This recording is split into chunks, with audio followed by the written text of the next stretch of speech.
starting with institutional racism, we really are looking at the way in which policies and practices within institutions produce outcomes that chronically favor or disfavor certain racial groups. It can be intentional, it can be unintentional. We don't really focus on the intentionality, but rather on the outcomes. And we can see examples of institutional racism in many different ways, in discriminatory practices, redlining, and steering, and so on. You can see them in, for those of you who are in the education area, I'm sure you have many, many examples. We can look, for example, at the way in which teachers are assigned to schools, and see that in schools that have high minority concentration, they get math classes that are taught by out-of-field instructors, and there's a lot of research on the qualifications of teachers and how that influences the outcomes for kids.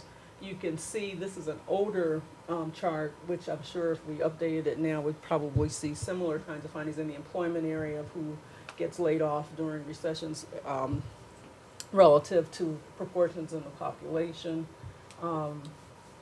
And often people will talk about institutional racism from a systems perspective, looking at the ways in which these different systems are related to each other.